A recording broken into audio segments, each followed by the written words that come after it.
اعوذ باللہ من الشیطان الرجیم بسم اللہ الرحمن الرحیم الصلاۃ والسلام علیک یا رسول اللہ صلی اللہ تعالی علیہ وسلم۔ قارون ہے کون؟ اور قرآن میں اللہ تبارک و تعالیٰ نے قارون کا ذکر کیوں کیا؟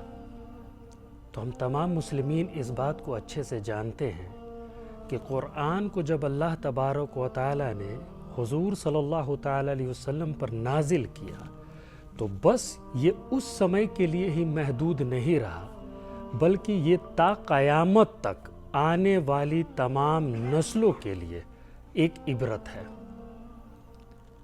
تو قارون کے حصے کی کہانی ہمیں جاننے کی کیا ضرورت ہے؟ تو اس پارٹ کو جاننے کے لیے سب سے پہلے ہم یہ جان لیتے ہیں کہ قارون تھا کون۔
تو قارون بنی اسرائیل سے حضرت موسیٰ علیہ السلام کی قوم سے تھا، جیسا کہ قرآن پاک میں اللہ تبارک و تعالیٰ نے سورہ قصص میں قارون کے بعد ذکر کیا ہے کہ قارون بنی اسرائیل یعنی کہ موسیٰ علیہ السلام کی قوم میں سے تھا۔ حضرت عباس رضی اللہ تعالیٰ عنہ سے روایت ہے کہ وہ ان کے چچا یسہر کا بیٹا تھا، یعنی کہ وہ ان کا چچیرا بھائی تھا۔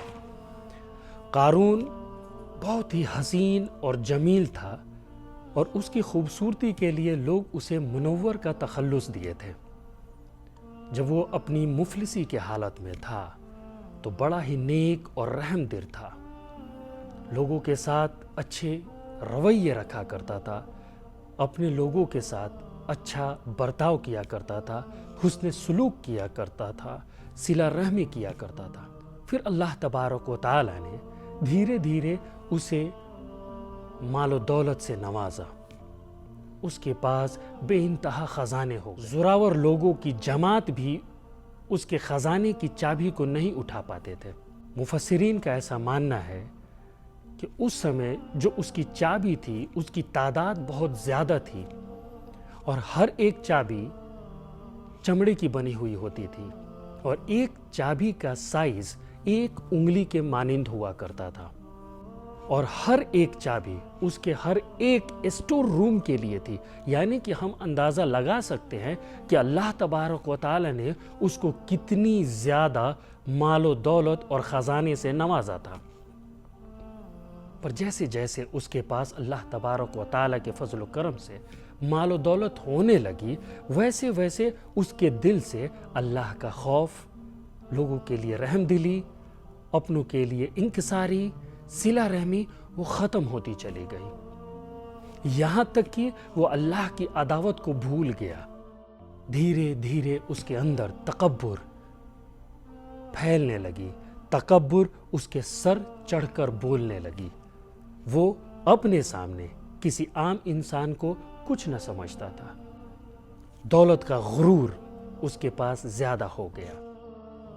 وہ جب کبھی بھی کہیں جاتا تو اپنی وہ چابی اپنے ساتھ لے جایا کرتا تھا۔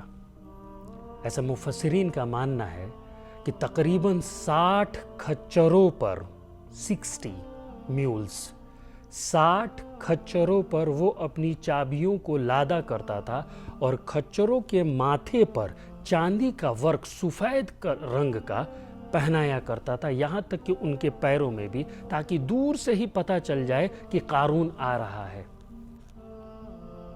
جب وہ اپنے لوگوں کے ساتھ برے برتاؤ کرنا شروع کر دیا، جب وہ تکبر میں زیادہ مبتلا ہو گیا، تو بنی اسرائیل کے عالم جو نیک بندے تھے، انہوں نے اسے سمجھانے کی کوشش کی کہ قارون، بے شک اللہ تبارک و تعالیٰ نے تمہیں دولت سے اور خزانے سے نوازا ہے، تو اس خزانے کا، اس دولت کا استعمال تم اللہ کی رضا پانے کے لیے کرو، کسی مجبور کے فائدے کے لیے کرو، اپنی دولت سے اپنی آخرت کو حاصل کرنے کی کوشش کرو، نہ کہ تم اتراؤ اپنے اس دولت پر۔ بے شک اللہ ان لوگوں کو جو اتراتے ہیں انہیں دوست نہیں رکھتا، اور احسان کرو اللہ کی مخلوق پر جیسا کہ اللہ نے تم پر احسان کیا، صلہ رحمی کرو لوگوں کے ساتھ جیسا اللہ تم پر رحمت کرتا ہے۔ اور اے قارون، اپنی دولت کا استعمال لوگوں کے اوپر ظلم میں یا پھر اس زمین پر فساد پھیلانے میں نہ کرو، بے شک اللہ فسادیوں کو پسند نہیں کرتا۔ قارون نے اس بات پر جواب دیا کہ یہ تمام دولتیں میری محنت اور مشقت کے بدولت اللہ نے مجھے دیا، اللہ نے مجھے یہ دولت میرے علم کے بدولت دیا ہے۔ ناظرین، مفسرین کا ایسا ماننا ہے کہ علم سے مراد اس کا توریت کا علم حاصل کرنا ہے۔ وہ توریت کا ایک بہت ہی بڑا قاری تھا، اور کئی ایسے مفسرین کا ماننا ہے کہ علم کا مطلب علم کیمیا ہے۔ علم کیمیا کا مطلب دا سائنس آف کیمسٹری، یعنی کہ موسیٰ علیہ السلام سے اس نے سیکھا تھا کہ کیسے چاندی کو بنایا جائے اور کیسے تانبے کو سونے میں تبدیل کیا جائے۔ وہ خود پر بہت ہی زیادہ اتراتا اور خود بینی کیا کرتا تھا، یعنی کہ اللہ عز و جل کو کبھی اس میں شریک نہیں ٹھہراتا تھا۔ وہ صرف یہ کہتا تھا کہ یہ تمام مال و دولت میری محنت اور میرے علم کی وجہ سے میرے پاس موجود ہے۔ اللہ کا شکر کبھی نہیں ادا کیا، اللہ کو اس میں شریک نہیں ٹھہرایا، جس پر اللہ تبارک و تعالیٰ سورہ قصص میں اس بات کو کہتے ہیں کہ کیا اس نادان کو یہ معلوم نہیں کہ اس کے پہلے بھی کئی بڑی قوموں کو میں نے نیست و نابود کر دیا، جن کے پاس اس سے زیادہ قوت اور اس سے زیادہ طاقت تھی اور اس سے زیادہ مال و دولت تھی۔ حال ہی میں اللہ تبارک و تعالیٰ نے اسے فرعون کے عذاب سے بچا کر سمندر کے بیچوں بیچ راستہ بنا کر اسے باہر نکالا۔ کیا وہ بھول گیا؟